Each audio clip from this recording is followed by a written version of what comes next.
Where do you feel like you want to get better the most this summer? Yeah, I think just naturally my role is going to increase. Um, I think the ball will be in my hands a little bit more, and just being more efficient. Trying to take the burden kind of off Steph and Draymond's shoulders. How can the rest of our guys just impact things? I think a lot of times when we got into games that really mattered or we really need to win, we kind of just defer to Steph, and I think that's natural just because of the level, that he's at and that he's been doing for so long. But I think for our other guys, it's just how can we impact games that are meaningful and, take the burden off his shoulders. Is that for you about scoring? Yeah, I mean, yeah, I think that naturally, comes with your second year of improving. But just in all facets of the game, continue to elevate my assist to turnover ratio, try to lead the team in rebounding again, just all that kind of stuff that impacts winning at a high level. Because at the end of the day, I don't want to be in the play-in anymore. I had my little taste of it, and it was terrible. So just getting that top 6 seed every year is something I look forward to. Brandon, after getting drafted by a team like the Warriors with the roster that they have, could you have ever imagined having the impact that you did as a rookie? Confidently, I would say yes, but also there's a realization of, who you got in front of you, Hall of Famers. Even, when we had Corey at my position, he's an established veteran who's been on championship teams. So just knowing that, but going into each and every day, controlling the little things that I do, playing well on defense, communication, all that kind of things, not turning the ball over, learning how to play with Steph and Clay, allowed me to kind of get on the floor. And then when you're on the floor, just impacting winning, which I think I did with my plus-minus this year. I think that's was a staple, and I think it's just going to continue to get better.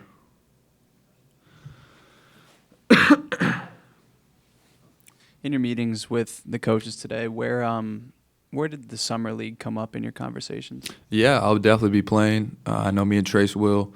It's an opportunity for me and him to lead a team and to be the best players out there and to lead other guys, who are new coming in or played on our G League squad with us, and win. And I think it's super critical, for Mike and for Steve, to see the leadership that me and Trace can provide.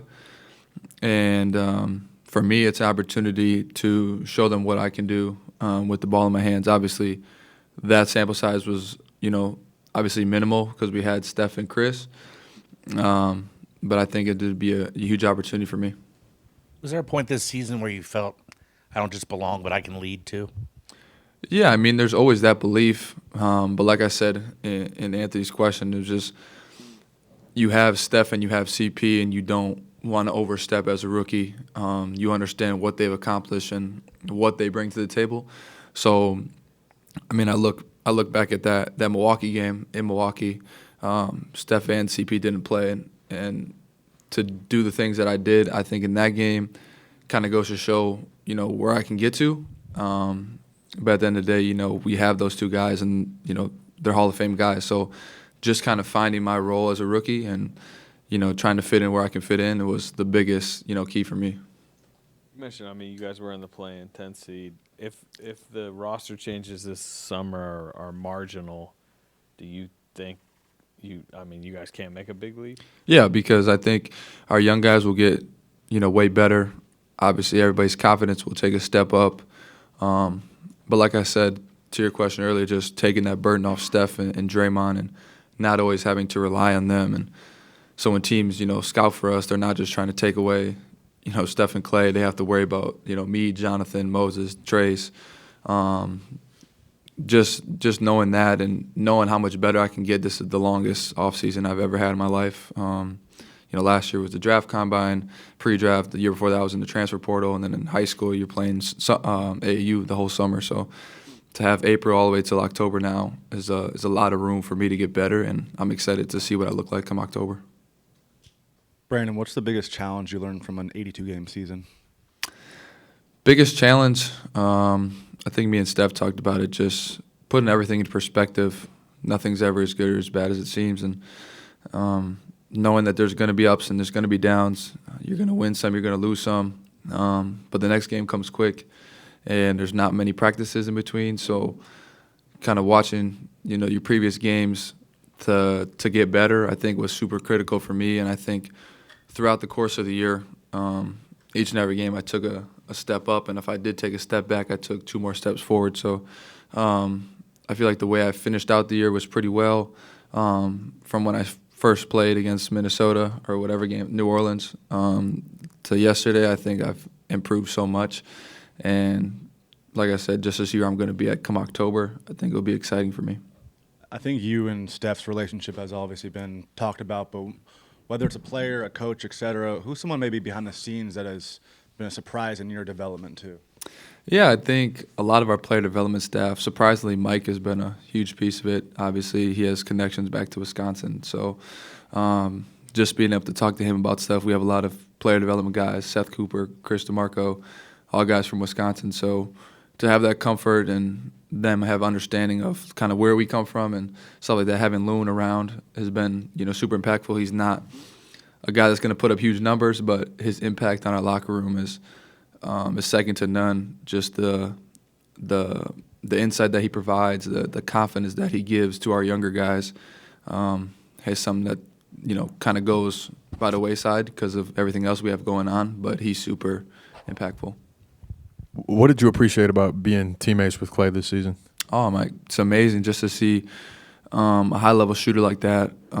Obviously, being a teammate with the 2 best shooters in the world, in my opinion, was something I'm never going to forget. The way he just kind of goes about his life is pretty funny. Just his love for the water and always invite me to go out on his boat and just being a team guy. Obviously, people just talk about the free agency, the re-signing, and all that kind of stuff. But he doesn't really kind of let that fall into our hands. He keeps kind of that his own kind of stuff. And for me, he's been a great teammate. He's always inspired me to do more. When I make a couple shots in the game, he always wants me to shoot more. So just hearing that from a Hall of Fame type of guy was pretty special for me. So did you go on the boat? I went on there once, but I didn't get the full experience like Moses and Chris did. You talked briefly about summer league with Trace. Mm-hmm. I know there's a group of young guys, obviously, Jonathan, Moses, everybody. But how much of a bond do you feel with Trace as the same rookie class and the impact you guys had? And how much have you guys talked about your potentially expanding role, presumably expanding role in the next couple of years? Yeah, I feel like he's a brother to me. I feel like every step of our NBA journey we've been together and we've done it together. From Santa Cruz, from Summer League last year, to being out of the rotation together. We ended up starting a game together against Utah a few weeks ago. But I'm super excited. Like I said, us 4 young guys are kind of the future, however way you want to look at that. And for me and Trace, just developing that connection, not only on the floor but off the floor, is something that's going to be, impactful for years to come. Are you planning on spending a lot of time back home in Wisconsin this summer, or sticking around here? A little bit of both. I'll be around here, for basketball stuff, getting better, figuring out my body, doing things that will help me. But I'm definitely going to go home, probably take a vacation or 2, just to relax. And then, one common thing that came up with you is just your confidence, and even as a rookie being, brash and loud in the locker room and in practice. I guess, what did you learn about how your personality fits in the NBA this year? Yeah, I think for me, I was a little, I would say, nervous or timid coming in just because what they've done and how they've done things. So for me, adding my personality and adding what I kind of bring, I didn't know if that would fit or it wouldn't, and I think it did for the best. And I think to the veterans' credit, they allowed me to be who I was, and it kind of just flowed. And throughout the year, I kind of learned that I was able to have a voice, and I was able to, voice what I thought, and they actually took it into consideration and kind of listened to me and said some things which that in itself kind of gives you a confidence level going into the new year, that, you bring leadership qualities and you can have a leadership role on this team being so young.